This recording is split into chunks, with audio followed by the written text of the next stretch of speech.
Merci d'être avec nous pour ce nouveau numéro de votre émission Entretien qui reçoit pour vous Olive Mudekereza, députée nationale élue de Walungu dans la province du Sud Kivu. Vous êtes un habitué des informations à la télévision comme à la radio et même les journaux. Vous voyez souvent ce que fait l'honorable Olive Mudekereza, surtout dans le cadre du développement communautaire. Olive Mudekereza qui est très attachée à sa base, mais également au développement en général en République démocratique du Congo en tant qu'opérateur économique du secteur privé. Olive Mudekereza, bienvenue parmi nous. Merci. C'est avec grande joie que nous vous recevons. Merci beaucoup. À Kinshasa, parce que vous êtes député national, mais ancré dans sa base. Vous revenez donc des vacances parlementaires. Nous allons avoir l'occasion d'en parler. Comment se porte le Parlement ? Le Parlement se porte bien. On a commencé la session. Je crois que c'est la session budgétaire qui doit rejoindre. Vous savez, le budget, c'est le moteur de développement d'un pays. J'espère que ça va rencontrer tous les doléances et tous les souhaits de la population, que ce soit un budget social. Ok. Et l'examen du budget pour l'année prochaine qui se fait encore attendre, mais déjà déposé. Oui. Mais entre-temps, vous avez aussi connu une plénière un peu agitée. Nous vous avons vu intervenir au cours de l'examen de la motion de défiance contre le ministre des Transports. Vous avez été contre? Avant même d'intervenir pour la motion du ministre des Transports, il y a eu aussi la plénière qui est pour la reddition des comptes. Justement. Pour dire comment le budget 2021 a fonctionné. Et il y a eu beaucoup de remarques. Justement. Et je crois qu'on a, même avant, il y avait aussi une plénière sur la loi sur les banques, crédit, finances et tout ça. On a parlé de cela aussi, parce qu'on avait le même problème pour la population de l'Est, le Sud Kivu et le Nord Kivu. Si vous êtes de la presse, il y a plus de 10 ans, plusieurs personnes ont perdu des millions et des millions de francs ou de dollars dans les comptes dans certaines banques qui ont fait faillite. Justement. Et des SEC, donc les coopératives d'épargne et de crédit. Il y a aussi des microfinances. Justement.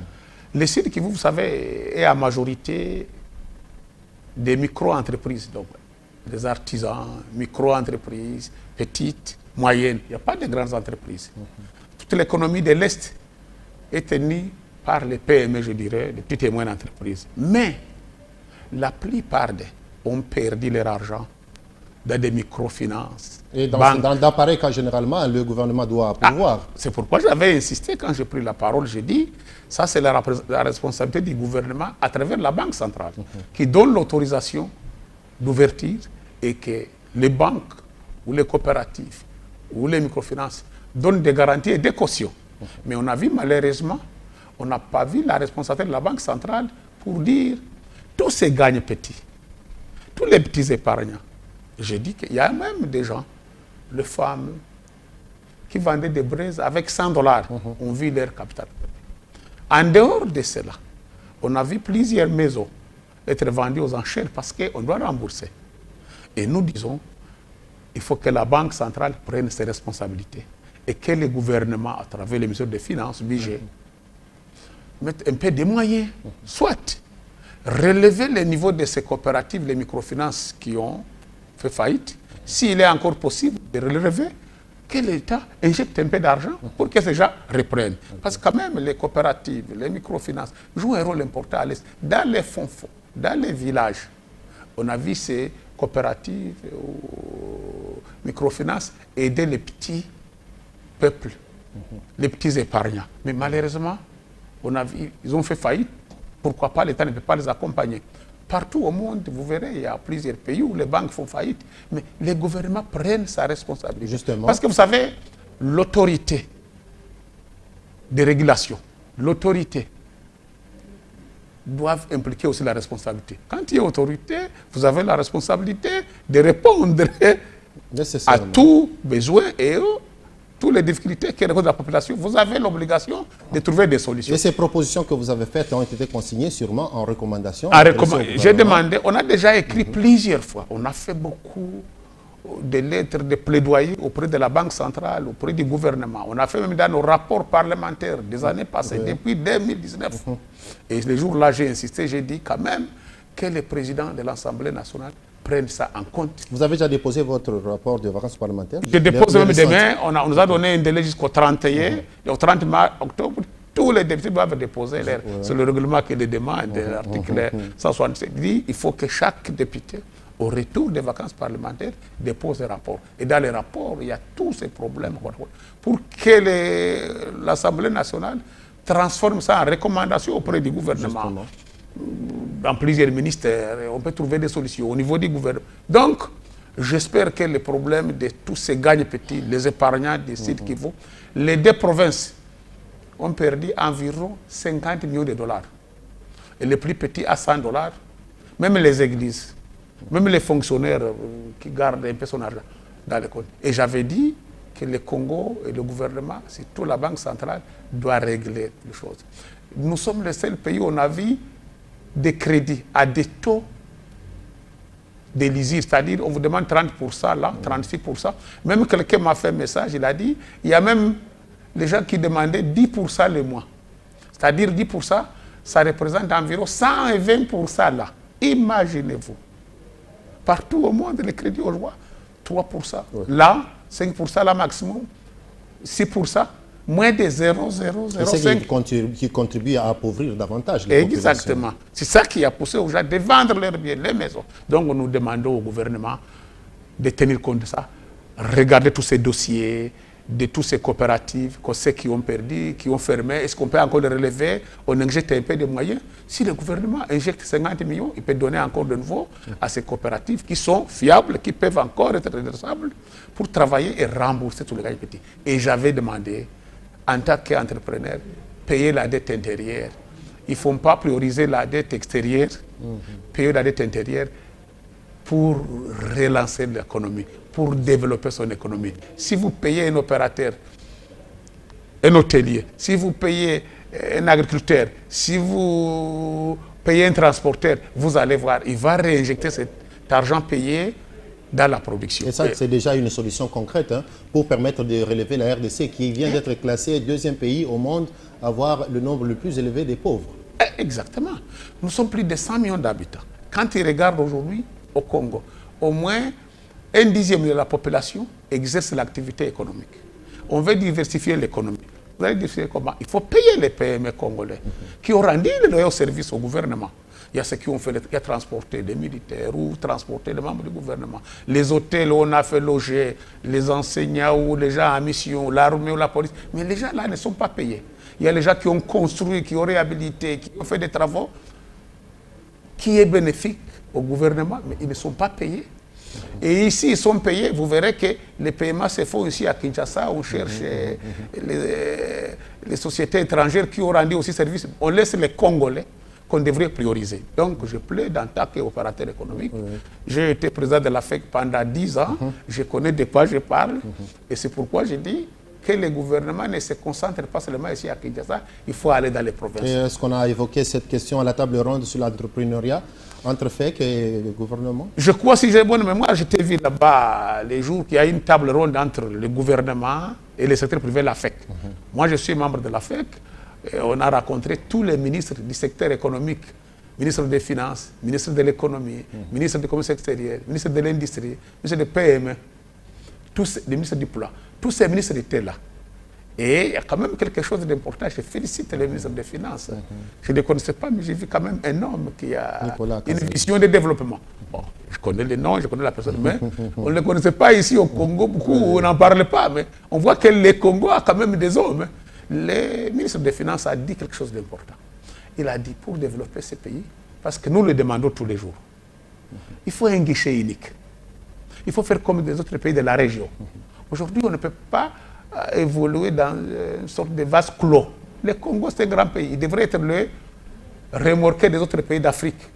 Mais malheureusement, quand vous allez dans ce pays, il y a maintenant un standard de normes. Et ce qu'on dit, revenu autorité. Vous allez en Tanzanie, vous allez au Rwanda, vous allez en Ouganda, vous allez au Burundi, vous verrez qu'ils ont un seul guichet unique qu'on dit revenu autorité. Nous avons proposé qui est aussi l'autorité des revenus au Congo. Au lieu d'avoir 50 intervenants, pourquoi pas ne pas dire DGRAD, DGDA, DGI, on les met ensemble, voilà. On crée quelque chose. Et tout, ça rentre là-dedans. Voilà. On n'aura pas l'évasion, on n'aura pas les collages, on n'aura pas... Ça va diminuer la fraude et le pillage. Et là, l'État va avoir... Ça ne sera pas même 14 milliards de budget. Vous verrez que dans 5 ans, on peut atteindre 50 milliards. Pourquoi pas 100 milliards, un grand pays comme le Congo, qui a des ressources. J'étais content que les ministres des Finances disent que son collègue du budget a décidé que toute la consommation pour les festivités de fin d'année, c'est que l'État achète les vivres pour donner aux fonctionnaires, à l'armée, à la police. Ça doit être des produits locaux. On va acheter 50% des riz produits localement pour donner à tous les fonctionnaires de l'État. Voilà comment on développe son économie. Et il était allé plus loin, il a dit, même si dans les riz locales, il y a des graines, un peu de sable qu'on a, on va supporter cela. Cela va permettre aux opérateurs d'améliorer la production. Voilà. Ça va donner des goûts à entreprendre pour faire la transformation, l'industrie. C'est comme ça qu'on développe un pays. Et je les ai proposés, j'ai fait une lettre officielle d'ailleurs, en tant que député, pour dire, si les gouvernements veulent développer ce pays, il faut aller plus loin. Il faut par exemple aussi les meubles. Tous les meubles qu'on achète par an, parce que là, les budgets, il y a des millions et des millions. Dans les bureaux, tout ça. Les bureaux de l'État, les bureaux. Qu'on achète des meubles congolais.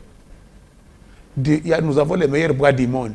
Qu'on achète. Quand ils montent vers Ipene, vous voyez à Binza là-bas, comment les Congolais fabriquent des beaux meubles. Pas même comme ça. Ça, ce n'est pas du bois, tu vois. On va nous fabriquer des beaux meubles. Et si la première année, on n'a pas atteint la qualité qu'il faut, vous allez voir comment les gens vont améliorer parce qu'on a un marché sûr. C'est avec ça qu'on va développer ce pays. C'est comme ça qu'on va créer des milliardaires. C'est comme ça qu'on crée des millionnaires. Les millionnaires, on ne les décrète pas. On ne prend pas un décret ou une loi pour dire vite tel est décidé et nommé milliardaire. Non, on crée l'environnement. On crée un cadre, on donne des opportunités. Je comprends justement votre souci, parce que vous vivez tout près de la population et même dans la population.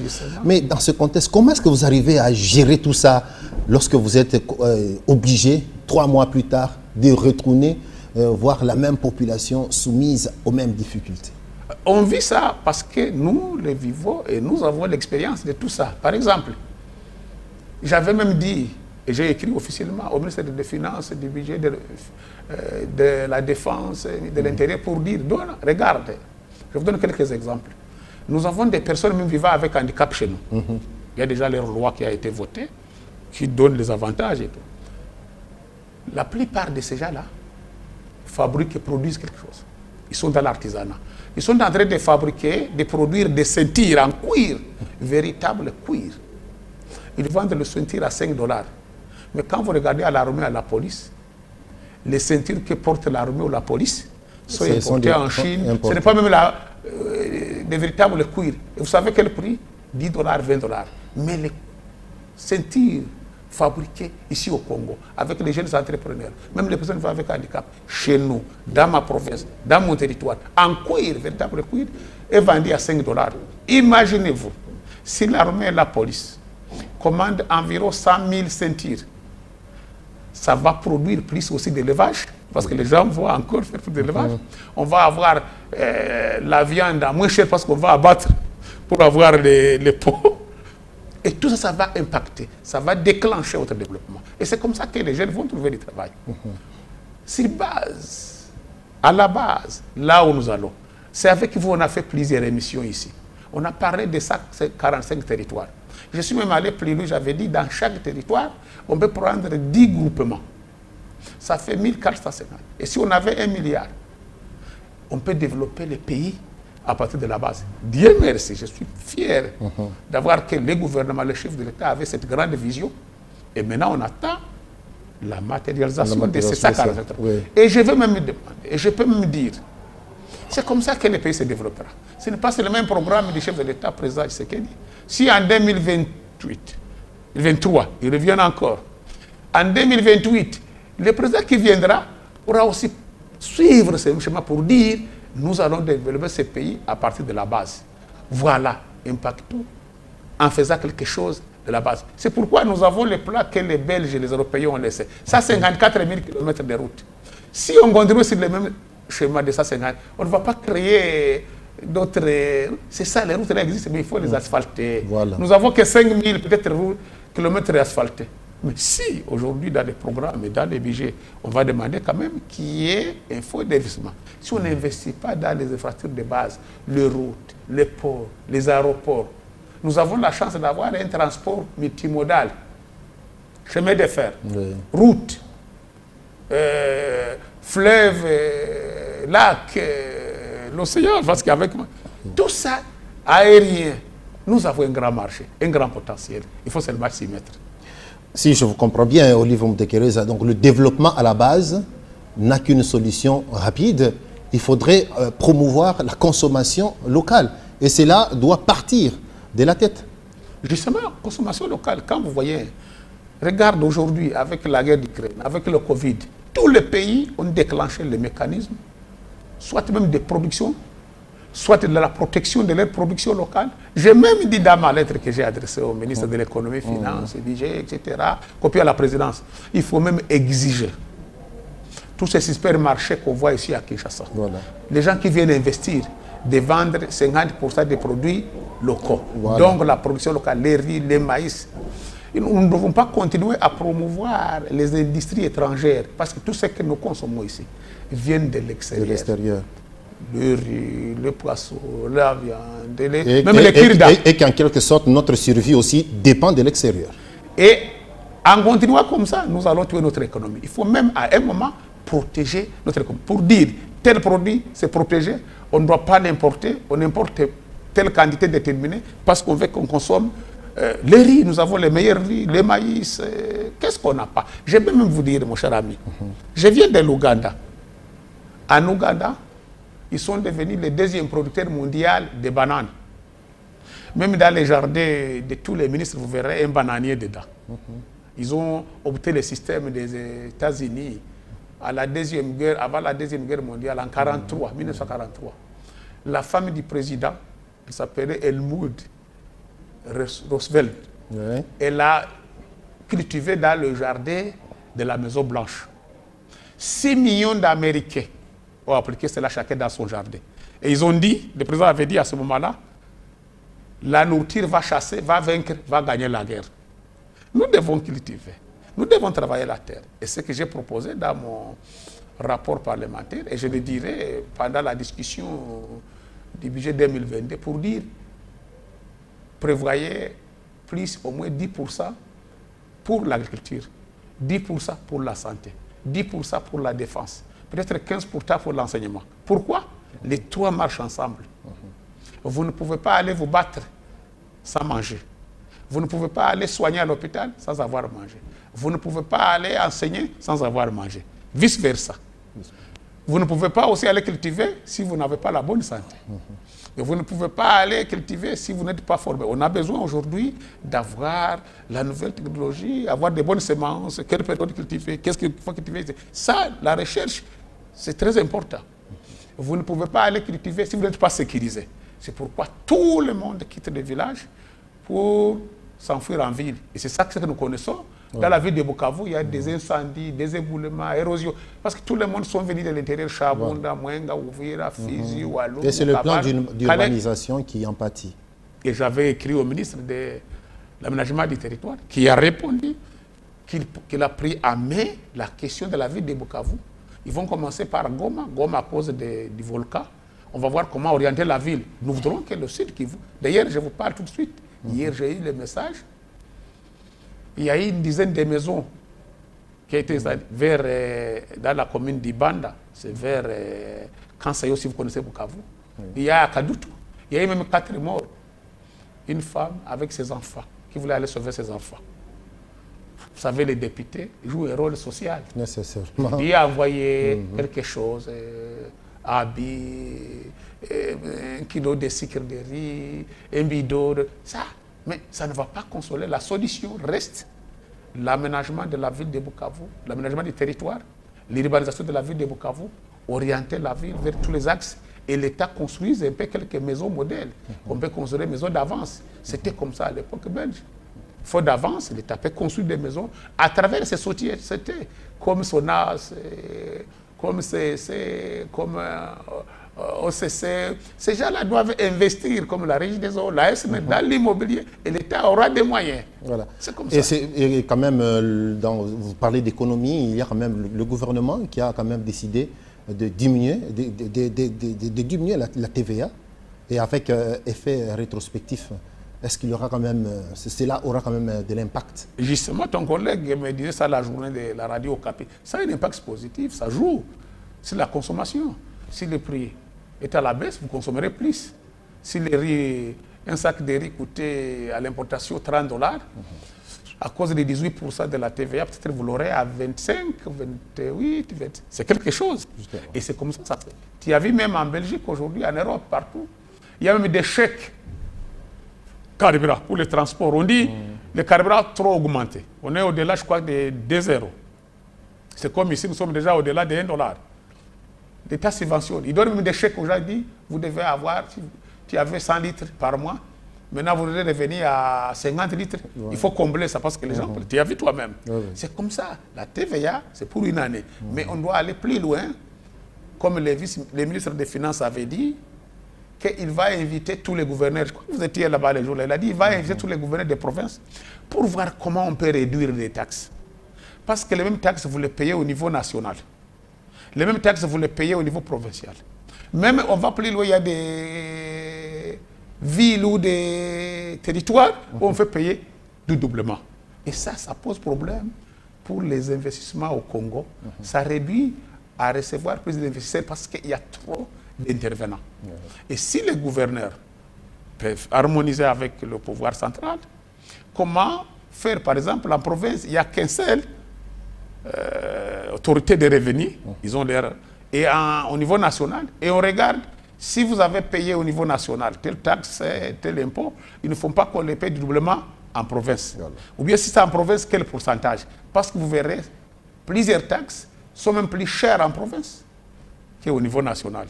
Pourtant, c'est au niveau national qu'on centralise tout et qui rétrocède encore de nouveau aux provinces. Donc tout ça, il faut la fiscalité par fiscalité soit revue et à la baisse. Mais si tout le monde paye leurs impôts, l'État aura beaucoup de moyens. Mais vous voulez qu'une dizaine de personnes payent, vous n'aurez pas grand-chose. Il faut que tout le monde. Et ce que j'ai dit même d'ailleurs avant-hier à la reddition des comptes, et j'ai vu qu'il y a ces remarques avec le Cour des comptes. On a créé les fonds miniers. On dit les fonds miniers, c'est pour la génération future. Quelle est la génération future? On l'a créé en 2018. Les gens qui sont nés en 2018, 2020, c'est la génération future, non? Mais on a vu, quand on a regardé où va cet argent, comment on l'utilise, personne ne connaît. Même les mandataires disent, écrit à la Citibank, il écrit à la Equity Bank, c'est pas clair. Mais quelqu'un a soulevé, il a dit qu'on est déjà à environ 3 milliards à supposer que les 3 milliards étaient disponibles. Je peux vous dire, mon ami, les 3 milliards, nous, on pensait à l'époque qu'on pouvait faire un fonds souverain.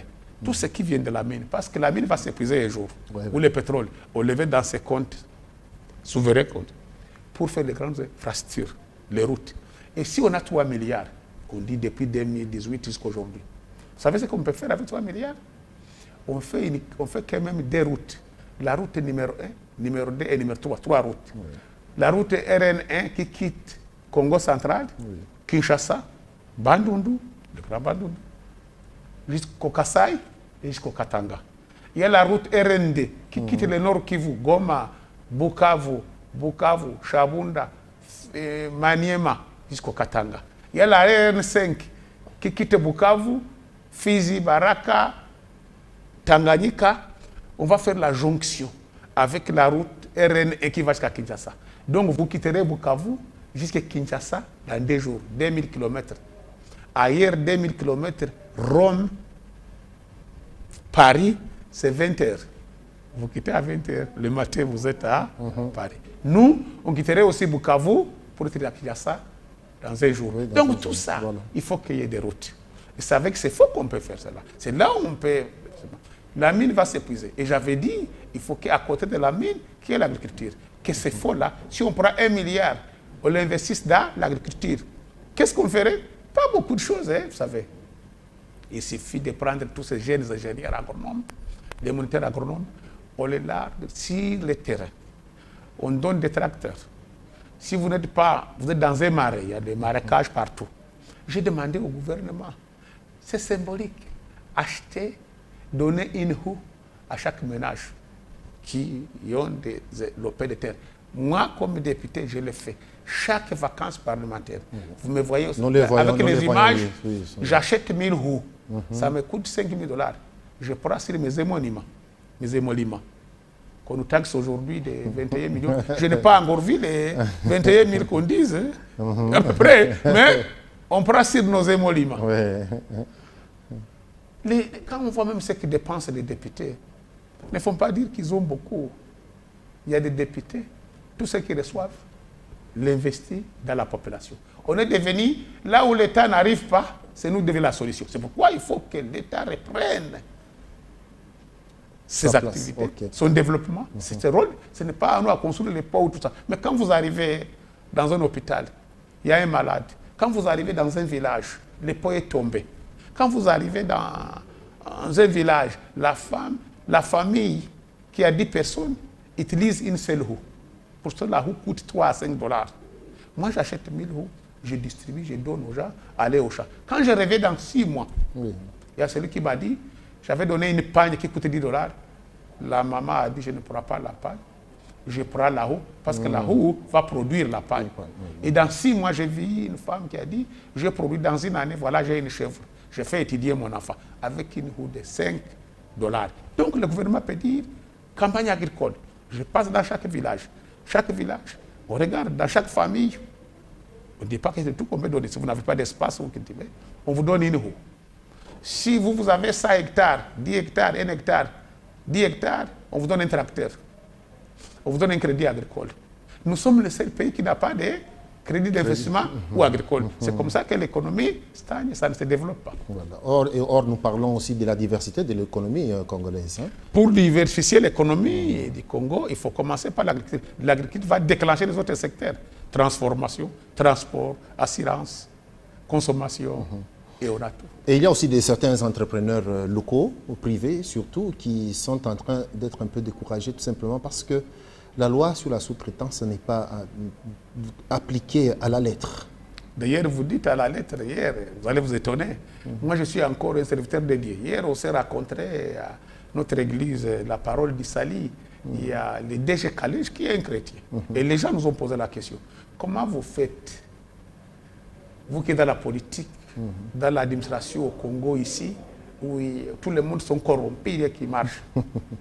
Nous avons dit quand même si rien ne marche, il y a encore des chrétiens, des enfants qui respectent Dieu. Et un minimum de sincérité.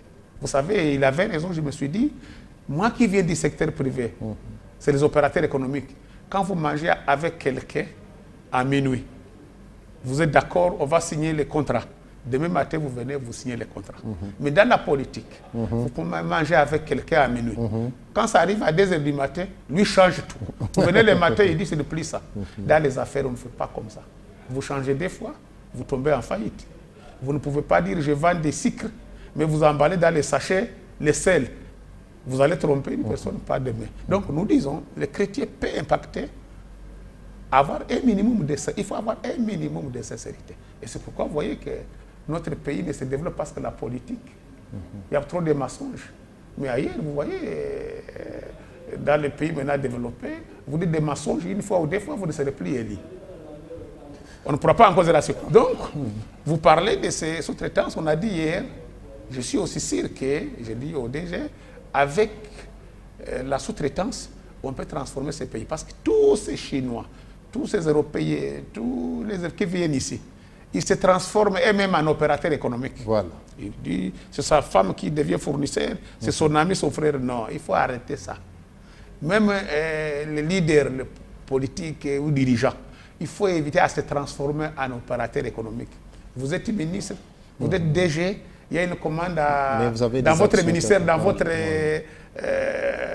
société, vous vous transformez en opérateur, vous utilisez ta femme, ton frère. Non, il faut changer. Vous voulez créer la richesse, il faut changer, laisser aux opérateurs économiques. Et les opérateurs économiques dans la sous-traitance, je sais que tous ces étrangers disent ils n'ont pas la technicité, ils n'ont pas tout. Faites comme les Arabes le font, comme on fait à Dubaï, l'Afrique du Sud l'a fait. Il dit, quel que soit, il n'a pas cette... Vous venez, vous avez 41%, 51%, lui, vous avez 49%, les Congolais à 51%, vous lui donnez. C'est comme ça qu'on a créé la richesse, comme les Arabes. Il dit, vous venez, vous êtes un étranger, vous investissez. 51%, c'est pour les nationaux. Vous restez avec. Et vous donnez les mêmes investisseurs là, donnent les 51%. Et c'est comme ça qu'on va développer ce pays aussi. On dit, OK, vous voulez investir dans la mine, vous voulez travailler dans la mine, la sous-traitance. Il n'est pas technicien.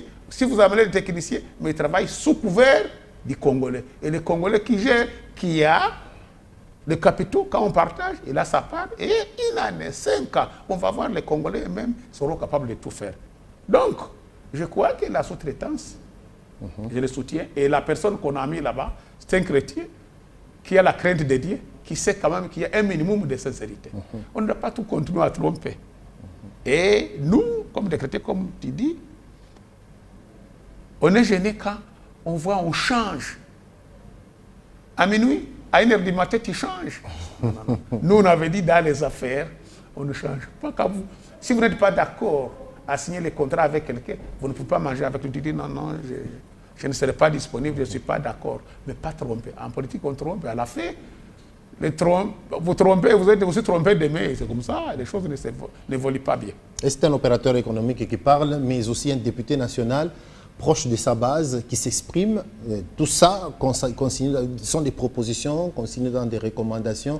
Mais on vous reproche aussi, vous, députés, de ne pas faire le suivi de vos recommandations. Et même, si je peux aller loin, vous avez minimisé votre rôle de contrôle de l'exécutif. On contrôle, c'est ce qu'on a fait hier, avec la motion de défiance. Qui a été vite balayée. Balayée parce que les gens ont compris, s'il y a un groupe de gens qui ont fait la motion. Mais peut-être on a compris, on a vu que si c'était la motion, ça ne concernait pas qu'un seul ministre. Moi, j'ai dit, en regardant tous les ministres, je ne vois pas plus de 10 qui sont plus meilleurs que le ministre des Transports. Il y a une trentaine de ministres, 40, mais regardez vous-même, dans tous les secteurs, dans tous les domaines. Donc ça doit être aussi collectif. Par exemple, on a parlé des permis de conduire. Je suis tout à fait d'accord avec tout le monde. Nous sommes les seuls pays où on peut accepter quelqu'un prendre le volant sans permis de conduire. Mais le permis de conduire, il faut que le gouvernement, ce n'est pas l'affaire seulement des ministres. Il faut qu'au Conseil des ministres, on décide qu'on imprime ces permis à la Banque centrale. On peut même faire les passeports à la Banque centrale. Nous avons nous-mêmes un grand marché, pourquoi pas mettre ces machines-là? Mais c'est question d'intérêt encore. Qui donne les marchés, qui prend les marchés? Ce n'est pas seuls les ministres. On a parlé des avions. Il y a une étude qui a été faite. Quand on pense le Grand Congo, il faut au moins 80 avions. Pour que dans chaque province, on estime qu'il y a 3 avions. Un qui décolle le matin à 6 heures, l'autre décolle à 12 heures, l'autre à 18 heures. Vous verrez que les pays, les gens de Kamituga, du Sud Kivu, connaîtront l'Équateur, Kolwezi, Bandundu, ici, Kinshasa. Mais les gens ne connaissent pas même le Congo. Nous avons nous-mêmes à l'intérieur un grand marché. 80 avions. Mais on n'a pas même 8. Imaginez-vous. Qu'est-ce que les pauvres ministres nous-mêmes peuvent faire? On a fait une étude, je vis. La ville de Kinshasa, il y a au moins 3-4 ans. Les besoins en transport en commun, c'est au moins 5050 bus. La valeur au moins à l'époque, 350 à 400 millions. Parce qu'il y a au moins sur les 15 millions d'habitants, il y a 5 millions de personnes qui se déplacent chaque matin. Mais il n'y a pas de moyens de transport. Ça, c'est un grand problème. Moi, j'ai parlé même, j'avais écrit au ministre et au gouverneur. Aujourd'hui, on voit les motards. Les motards sont en train de pallier à cette crise, à ce manque de transport en commun. Justement. Mais il faut que ces motards soient encadrés, réglementés, les orienter, les accompagner. Parce que maintenant, ça s'est imposé, les transports en commun avec des motos, qui n'étaient pas même prévus à l'époque. Je dis le cas de ma ville de Bukavu. On les a interdits de circuler sur le principal. Nous sommes tout à fait d'accord. Oui. C'est comme même le boulevard ici. Mais j'ai demandé qu'on les autorise le traverser. Nous sommes ici à Digital. Oui. Mais si vous voulez aller à l'ambassade des États-Unis ici, vous devez traverser la gare centrale ici. Nécessairement. Il faut qu'on vous permette de traverser. Mais on les interdit. Ça bloque. C'est ça qu'on dit, le climat des affaires. Ça sont des micro-entreprises. Il faut les accompagner. Je vois ici quand même à Kinshasa, ils traversent. Vous venez de Bandale, vous voulez aller au Grand Hôtel, vous voulez aller vers la primature, vous voulez aller vers le Banque centrale, le ministère des Affaires étrangères. Alors, on vous autorise de traverser Sosimat. On vous autorise de traverser Mandel. C'est comme ça que j'ai demandé à Bukavu qu'il faut encadrer ces jeunes gens-là qui sont venus de différents horizons. Il y a ceux qui étaient dans les bandes armées. Ils ont abandonné, il y a ceux qui ont été démobilisés. Il faut encadrer ces gens. C'est une bombe à retardement. Les accompagner, les permettre de traverser. Nous qui sommes de Bukavu, comme vous connaissez Bukavu, quand vous quittez par exemple vers ISP, vous voulez aller aux cathédrales, il faut traverser la Sonas. Si vous venez de Muhungu, vous voulez aller vers l'avenue Gouverneur, vous traversez à Nyawera. On a demandé cela. Si vous allez au collège, vous traversez vers avenue Hippodrome. C'est ça, ça va les garantir aussi. Ça va donner l'espoir et ça va créer des emplois. Il ne faut pas bloquer tout. Il faut réfléchir, il faut étudier la faisabilité. Donc vous êtes d'avis pour ceux qui pensent que cette motion ne devrait pas être, dans la formulation qui a été présentée, ne devrait pas être destinée au ministre des Transports, peut-être... C'est au gouvernement, peut-être au Premier ministre. Au Premier ministre. Et tu as vu toi-même. Motion de censure. C'était étonnant hier, à peu près 500 députés. Tu as vu la majorité ont rejeté la motion pour dire on ne peut pas sanctionner... Mais d'autres pensent que c'est l'Union sacrée qui a quand même... qui a subi une douche froide. Non, c'est les membres de l'opposition comme majorité. Quand c'est la démocratie, quand c'est le vote, d'abord c'est ce que... Hier, les gens ont montré qu'ils sont matures. Et je crois que maintenant, nous aurons une année où les gens vont montrer leur capacité et leur volonté. Parce qu'on ne peut pas être embarqué comme ça. Il faut que chaque fois, les gens en discutent. Peut-être on aurait dit... inviter les ministres, faire des remarques d'amélioration de sa façon de travailler. Et il n'est pas seul. Moi, j'ai dit, si je peux donner mes cotes, il est parmi les 10 meilleurs, je peux dire. Et c'est cette liberté d'esprit des députés que beaucoup, dans l'opinion, ont salué. Mais, honorable, quand je parle de contrôle parlementaire, je reviens à l'un des exemples que vous avez donné ici. Vous étiez au cours de la table ronde sur entrepreneuriat privé, FEC, gouvernement. Oui. Vous avez eu l'occasion de rencontrer le ministre des Finances. Vous lui avez fait certaines suggestions. Lui aussi, il vous a aussi écouté. Et vous l'avez même trouvé intéressant dans ses réactions. Mais lorsque vous remarquez, quelques mois plus tard, qu'il ne s'exécute pas, usez de votre pouvoir de contrôler l'exécutif. C'est ça peut-être qu'on reproche aux députés qui manquent. Même moi-même, j'ai fait ces reproches. Quand j'arrive après le rapport parlementaire, j'écris à presque tous les ministres concernés, si vous avez un dossier. Ils sont rares, les ministres qui répondent. Vous pouvez... Une simple question écrite. Vous pouvez me téléphoner, un ministre, demander un rendez-vous. Il y a peu de ministres qui donnent des rendez-vous aux députés. Pourtant, on vient au nom de la population. On ne vient pas mendier ou demander quelque chose pour dire voilà les cas. Mais il y a quelques ministres qui agissent. Je vous dis, j'ai félicité le ministre des Finances. Quand j'ai vu sa réflexion et sa vision, c'est quand même un homme qui peut faire des choses. Regarde le ministre du Commerce extérieur. Je ne le connaissais pas, mais j'ai écrit 2 fois. Il a répondu, il a trouvé la solution. Boussa. Un jour, on a saisi l'argent des petits commerçants d'ici qui voulaient femmes et les hommes pendant le Covid, à la frontière. J'ai écrit au ministre du Commerce extérieur. Il a répondu favorablement. Les DG de la DG m'a répondu, les gouverneurs de la Banque centrale ont répondu, le Premier ministre a répondu, ils ont remboursé l'argent après 6 mois de saisie, sans même prendre un franc. Voilà les ministres, voilà comment les membres du gouvernement doivent travailler. J'ai écrit au ministre d'État à l'aménagement du territoire, il a répondu qu'il prend ça à main, mais ce que vous dites là-bas, à un moment répondre ou ne pas répondre, agir c'est le encore plus important. Je viens d'écrire au ministre de la fonction publique, de la santé, du budget, des finances, de l'enseignement primaire et secondaire, pour les cas des enseignants et les cas des médecins. Médecins, quand on dit médecin, il y a la santé, il y a les infirmières, il y a les femmes sages, tous les gens qui interviennent dans la santé. J'ai écrit et j'ai donné les cas probants. L'hôpital de référence de Bukavu, il y a au moins 170 personnes sur les 200 ou ça combien qui ne touchent pas ni prime, ni salaire, ni leur matricule, n'est pas là. Mais les gens travaillent jour et nuit, donner la vie, soigner les gens, mais ils ne sont pas payés. J'ai donné toute une liste. Voilà, il faut, je dis quand même que les ministères de la fonction publique, de la santé et de budget essaient quand même de programmer ces gens-là qui souffrent. Les enseignants, vous allez dans les villages, un enseignant qui travaille jour et nuit sans payer. Et ce sont les deux secteurs-là, la santé et l'enseignement. Ces gens-là n'ont pas d'autre voie, moyen de se retrouver. Ce n'est pas comme notre fonctionnaire, quand vous allez dans l'administration. Même on vous demande d'amener les rames de papier, non? Pour faire votre dossier. Il y a des petites choses en dessous de la table, donnez-nous, oui, on a travaillé. Mais les enseignants, ils vont demander ça où? Les médecins vont demander aux malades où?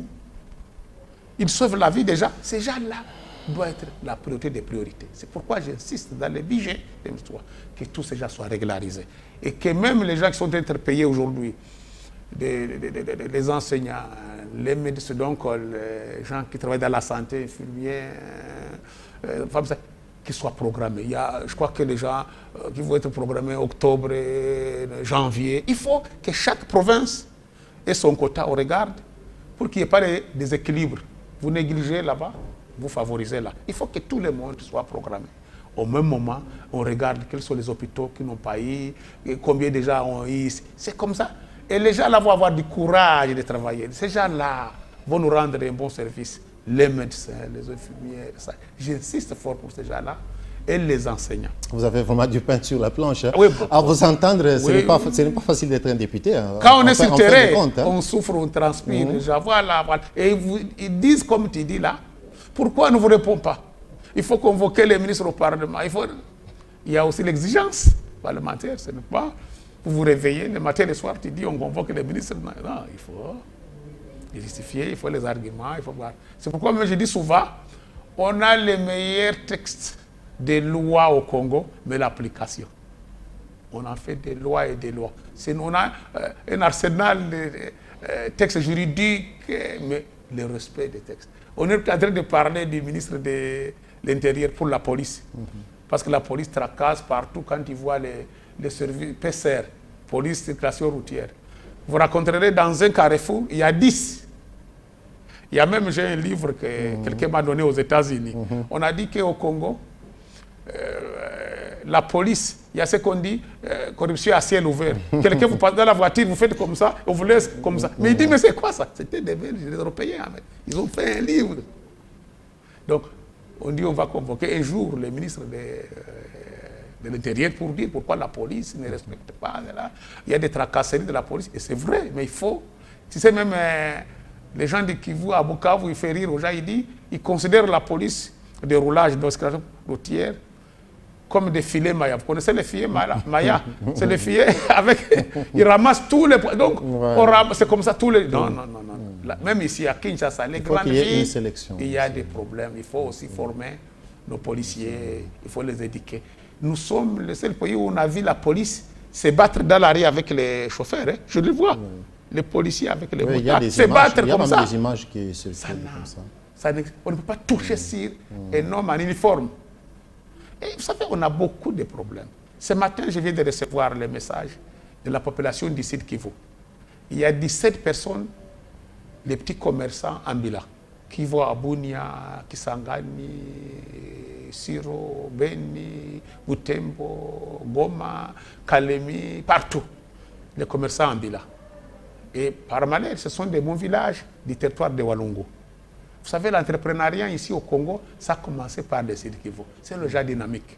Vous voyez un petit commerçant du Sud Kivu qui est à Mbujimayi, qui est au Maniema, qui est à Lubumbashi, qui est au Kasai, qui est au Bandundu, qui est... Faire des activités de petits commerces. Par malheur, On les a arrêtés à Goma. Ils étaient dans un bis en quittant la ville de Goma à quelques mètres. On a dit non, vous êtes peut-être des rebelles. On les connaît bien. Ils sont à 17. Ils sont dans la prison de Monzenze. Dieu merci, mes collègues députés provinciaux. Il y a un des provinciaux qui s'appelle Fokamaïk, qui est membre de la commission défense et sécurité au sein de l'Assemblée provinciale. Je viens de l'appeler tout de suite. Les gens même n'ont pas à manger. Je viens d'envoyer une boîte de sardines pour dire aussi qu'ils mangent en attendant qu'on fasse les raquettes. Je viens d'adresser un message au chef d'état-major général, chargé de l'administration, au premier président des cours militaires, qui demande à Goma de voir ce cas proprement. Et puis s'il faut même une liberté provisoire en attendant, les enquêtes sont là, et ces gens-là, on connaît le village, ils sont où, qu'est-ce qu'ils font? Parce qu'ils souffrent. Donc tu vois comment les députés, tout on met sur la tête. Et les gens disent, pourquoi on n'a pas encore la solution? Mais je demande aux autorités de faire une bonne enquête. Ces gens sont bien connus. Malheureusement, c'est de mon village, c'est de mon tribu. Les bâches qui travaillent, qui voient aller partout, ils se débrouillent. Ils sont partout. On nous appelle chaque fois quand il y a problème au Bandundu, à Tanganyika, à Lubumbashi. Donc, c'est ça le problème d'un député. On fait des plaidoyers partout et de temps en temps, on nous écoute. Mais il faut écouter. Le député a intérêt qu'il y ait une stabilité, qu'il y ait un développement. Et c'est pourquoi nous nous battons pour qu'il n'y ait pas d'insécurité. Pour qu'un Congolais du Bandundu, de l'Équateur, du Kivu, du Maniema circule librement comme ça a été à l'époque du président Mobutu. Ça, c'était l'acquis qu'on a eu au président Mobutu, cette paix-là. Et justement, nous vous voyons parcourir votre fief électoral. Comment se porte Walungu? Pendant vos vacances parlementaires, quelles sont les réalités que vous avez rencontrées là-bas et quelles sont les grandes attentes de votre fief, votre base? Le fief de Walungu, c'est les routes. Vous savez, à un moment d'ailleurs, nous fait rire, on dit, ou le site Kivu, vous avez 7 ministres. Vous avez même la première dame, il est de chez vous, du site Kivu et à Walungu. Mais si vous quittez la ville de Bukavu, quand il pleut, tu ne peux pas sortir à 3 km de la ville. Vous vous limitez au lycée, oui, si vous connaissez Bukavu. C'est la route RND pour aller à Walungu. Impossible. Nous sommes à 40 km de la ville de Bukavu, le chef-lieu du territoire de Walungu. Quand vous allez à Uvira, vous ne pouvez pas atteindre plus de... Maintenant, on est à 10 km, on a asphalté jusqu'à 10 km, tu ne peux pas arriver à Uvira. Il y a Boussinga, l'escarpement de Ngomo. Pourtant, c'est chaque jour qu'on réclame cette route. C'est la route RN5. Nous avons la guerre avec les Rwandais. Nous avons des députés avec les Rwandais. Mais aujourd'hui, la population du site qui passe toujours au Rwanda. On va passer par le Rwanda. Demander le passage au Rwanda. Nous nous battons, mais nous commandons chez eux, le matin et le soir. Imaginez-vous les jours qu'ils ferment, qu'est-ce qu'on fera? C'est pourquoi moi j'insiste même pour l'aéroport de Kavumu. Nous commandons pour aller prendre l'avion au Rwanda, au Burundi. Pourtant, nous avons notre aéroport. L'aéroport de Kavumu, c'est un aéroport stratégique. Ça a été construit en 1967. C'était à l'époque de la guerre de Chikram. Mobutu avait décidé de faire cet aéroport. Aujourd'hui, on a voté dans le budget 2021-2022 15 millions. Les 15 millions bloqués, il faut décanter ça, qu'on allonge les 800 mètres qui manquent, qu'on fait le deuxième couche revêtement de la route. Les avions commencent à atterrir et nous continuons à construire. C'est le meilleur aéroport qui est proche de le parc de Gaouzi-Biega. Voilà qui va aussi favoriser le tourisme. Vous viendrez des États-Unis, visiter le parc, vous serez au parc 5 minutes et vous prenez encore votre avion après-midi. C'est ça la richesse. C'est comme ça diversifier l'économie. Et si on a cet aéroport, ça va attirer les investisseurs. Personne ne viendra pas de Londres, de Washington, de la Chine, beaucoup investir au site qui va demander ce qu'il y a, les moyens d'évacuation, il y a un aéroport, et tout y part. Tout ça. C'est ça le développement. Les routes, les ports, les aéroports, les chemins de fer, c'est ça la richesse. C'est pourquoi même j'ai félicité les ministres des Transports. Je connais au moins plus de 5 ministres. Ils n'ont pas parvenu à réussir à déclencher un projet pour le chemin de fer. Le chemin de fer va quitter le port de Dar es Salaam en Tanzanie jusqu'au Burundi. Ça va continuer jusqu'au Congo en passant par le Sud Kivu jusqu'au Maniema et au Katanga. Les ministres, Chéribé, a pu quand même convaincre et défendre l'intérêt de la RDC. Les 3 ministres ont signé des transports, ici à Kinshasa d'ailleurs. On les a invités. les mêmes ministres, 3 ministres de la RDC, du Burundi, de la Tanzanie, ont signé à Washington, devant la Banque africaine de développement, BAD, cet accord. Et la BAD est en train de financer les études. Aujourd'hui, ils sont vers Sud Kivu, ils ont été le Burundi et tout ça. Voilà comment on va créer la richesse. Vous pouvez maintenant, à l'avenir, quitter sur l'océan Indien, l'océan Pacifique. Vous pouvez quitter maintenant Dar es Salaam jusqu'à Matadi. Si vous avez un chemin de fer qui arrive à Bukavu, qui va au Maniema, vous avez marchandises à Bukavu, vous continuez sur la route RN3 jusqu'à Kisangani. Kisangani, on pourra aller. Et comme ça qu'on va développer le pays. C'est comme ça qu'on va travailler dans la région. C'est comme ça que le Congo va être la locomotive. Qui va être, nous avons déjà adhéré, nous sommes dans les organisations régionales et sous-régionales. EAC, SADC. Mais tout ça, si on ne fait rien, nous allons disparaître. C'est comme le président Kenya avait dit, quand il était vice-président, on va tout faire pour vendre au moins 3 millions de litres de lait au Congo. Nous aimerions que c'est le Congo. Nous avons des espaces pour faire les élevages, pour vendre au Kenya aussi. S'il va 3 millions chez nous, nous vendrons aussi 5 millions de litres. Olive Mudekereza, acteur de développement politique, député national, opérateur économique du secteur privé. Vous avez plusieurs programmes de développement déjà cochés dans votre tête et que vous êtes prêt à les exposer dès que l'on vous demande.